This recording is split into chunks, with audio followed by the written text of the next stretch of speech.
Good afternoon. This is Deepthi, Assistant Professor, Department of Information Science and Engineering, NMIT. Today I'll be talking about the context-free grammar, a part of theory of computation.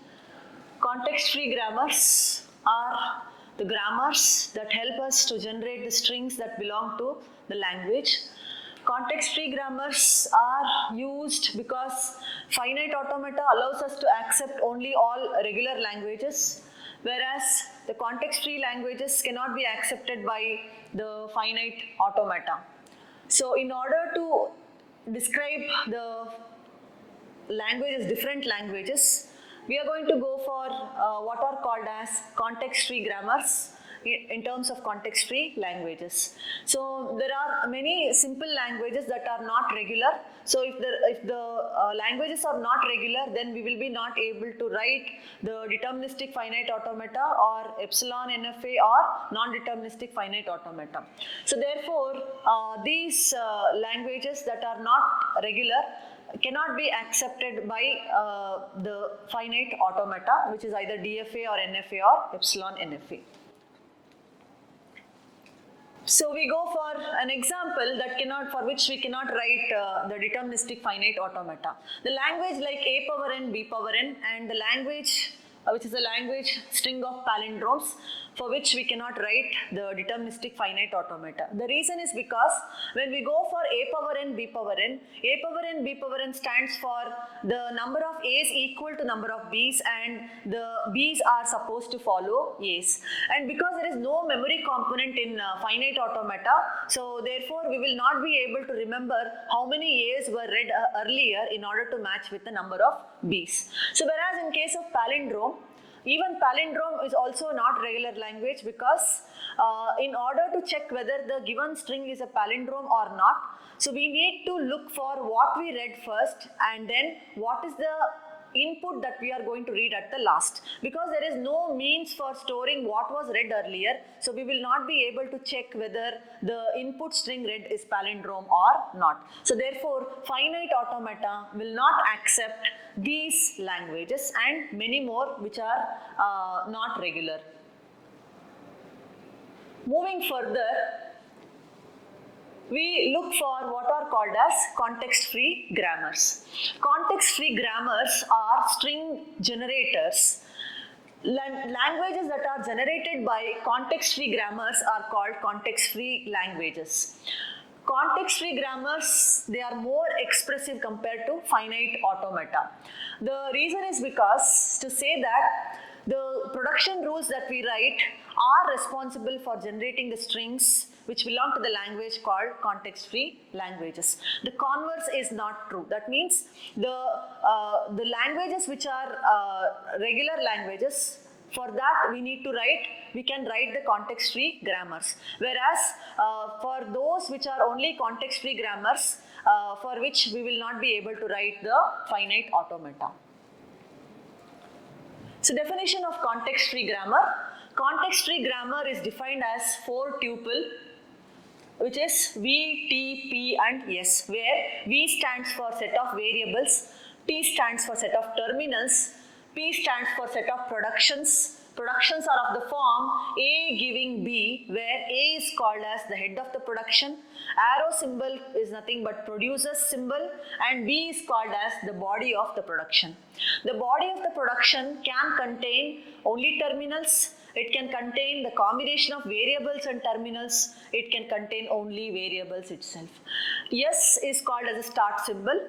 Any string that we are going to derive is going to start from the start symbol S itself, where S is the variable that belongs to V, which is a variable set. Now, looking at the derivation.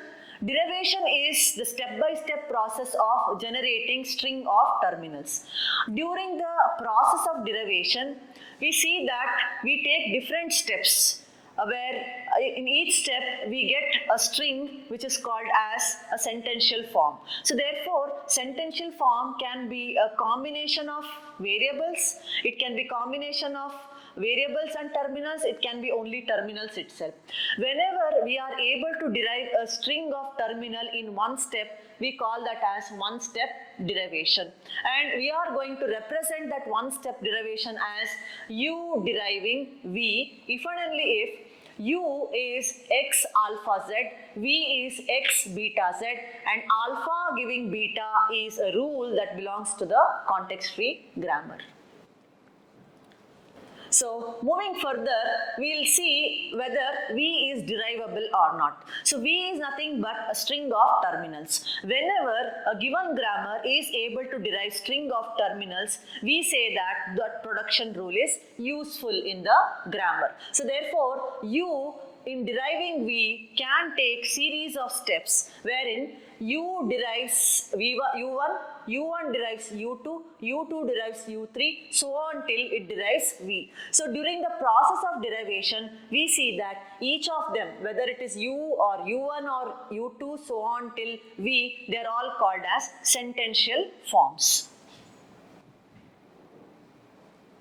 Now, the definition of context-free language. So whenever I say context-free grammar will be able to generate all possible strings that belong to the language called context-free language. So in order to derive context-free language, we are going to consider a grammar G which is equal to VTPS. So given a context-free grammar VTPS, the language generated by context-free grammar is defined as the set and denoted as L of G, which is equal to all the strings W, such that start variable is going to derive the string W using 0 or more productions of grammar.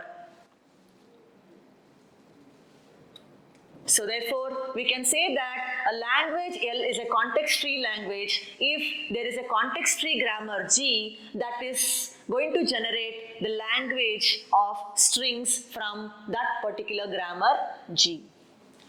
Now, to take an example of context-free language and context-free grammar, so we have an example here called the language L equal to A power n, B power n such that n is greater than or equal to 0. So this is not a regular language because in order to check whether the given language is of the form A power n, B power n, the deterministic finite automata lack with respect to memory component, due to which it is not able to remember how many A's it read earlier when its turn comes to read the number of B's. So hence, we will not be able to construct deterministic finite automata for this language. Therefore, we can say that this is not a regular language. We have what is called as pumping lemma for regular languages to check whether the language is not regular. So when we use pumping lemma for regular language, we find that the language A power n, B power n such that n greater than or equal to 0 is not regular. So we go for writing the context-free grammar for this language. The rules corresponding to context-free grammar for this language is written as S producing epsilon. Because n is greater than or equal to 0, we see that there is empty string called epsilon in this language. So in order to derive the empty string epsilon, we write the rule S producing epsilon. And apart from this epsilon in the language, we have A, B as a string, A, B, B as a string, A, B, B, B as a string, and so on. So all the strings that has equal number of A's and B's with B's following A's are available in this language. In order to generate all those strings other than epsilon, we are going to write a second rule called S giving ASB, which takes care of generating the equal number of A's and B's. For every A that the rule generates, there is one B getting generated. So, and this S variable is there in the right hand side of the production, due to which this production rule S giving ASB can be recursively used any number of times in order to derive the string of terminals of the form A power n, B power n. So finally, the grammar for this language can be written as G equal to VTPS, where V is a set of variables. Here we have a variable called S. So that comes under the variable set V. The terminals that we have in this language are A and B. Terminal is a symbol from which we cannot derive anything further. So hence we call that as a terminal. Variables are nothing but those symbols from which we can derive the string further. So therefore here S is a variable, A and B are terminals. So we have indicated the set A comma B as set of terminals. The production rules that we have are S deriving or S producing epsilon and S producing ASP. The symbol or the variable that is responsible for deriving the string of terminals is the start variable S, hence S is going to act as a start variable. So this is the final grammar for deriving the language called A power n, B power n. Suppose if we have a language L equal to A power n, B power n such that n is greater than or equal to 1, in that case we cannot have a rule called S giving epsilon, because epsilon is a string that does not belong to the language. We need to replace this S giving epsilon by S giving AB, so that the minimum length string in the language is AB, then followed by 2A's and 2B's, 3A's and 3B's, and so on. So the final grammar for the language A power n, B power n such that n is greater than or equal to 1 will be G equal to S A comma B, S giving AB, S giving ASB, and then S is the start variable or start symbol. Thank you.